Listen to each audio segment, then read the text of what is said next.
Mחימר Abu Sada, professor for political science in Al-Azhar University in Gaza. Thank you so much for joining us. First of all, can you please describe for us the situation in Gaza in the last couple of days? How does it look like? Gaza is under fire. Gaza is under attack. Heavy bombardment all over the Gaza Strip, and it becomes much more intense after midnight. As of now, there are more than 200 Palestinians have been killed, and around 1,400 Palestinians have been injured.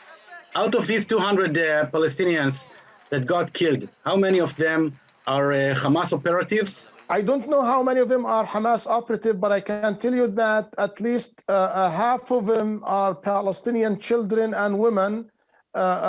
In one incident about 3 days ago, when the Israeli jets fired at a residential area, 42 people were killed from the same neighborhood, the same building. Many of them were children and women.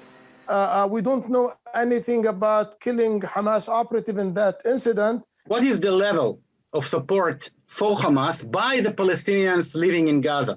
Do you see any shift in the level of support or popularity of Hamas during the past week? A month ago, before the Palestinian legislative elections were postponed or canceled by the Palestinian president, a number of public opinion polls indicated in Gaza Hamas popularity has plunged down as a result of the Israeli siege and blockade, and also as a result of poverty, unemployment, and deteriorating of life conditions.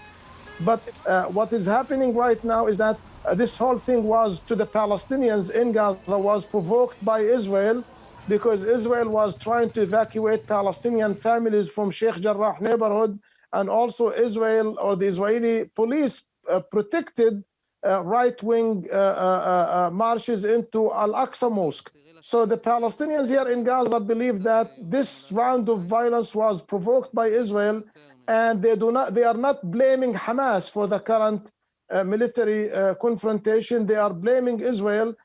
The Israelis will argue that, Israel withdrew from Gaza Strip 100%. In return, the Palestinians voted for Hamas to be in power, and Hamas is targeting civilians in the Israeli cities, claiming that Israel should not have the right to exist, even in Jaffa, on Haifa, or Ramle.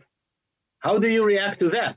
Mואב, it's true that Israel withdrew from Gaza in 2005 and redeployed its military and settlers outside of Gaza.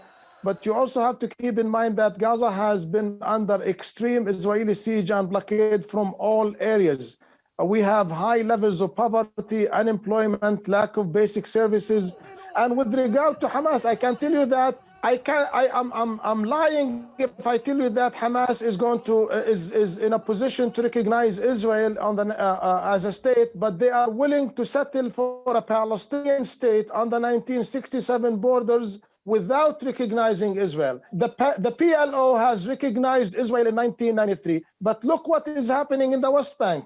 More settlement, creeping annexation in the West Bank. So the Palestinians lost hope in the ability of negotiations to put an end to the Israeli occupation and the establishment of a Palestinian state on the 1967 territory. Yes, maybe Hamas doesn't want to recognize Israel, but the overwhelming majority of the Palestinians are willing to settle for a two-state solution, for a Palestinian state on the 1967 borders with East Jerusalem as its capital. Okay, Mחימר Abu Sada, professor for political science in Al-Azhar University in Gaza. I want to thank you so much for taking the time to speak with us from Gaza today. Thank you. It's my pleasure to be with you. Thank you very much.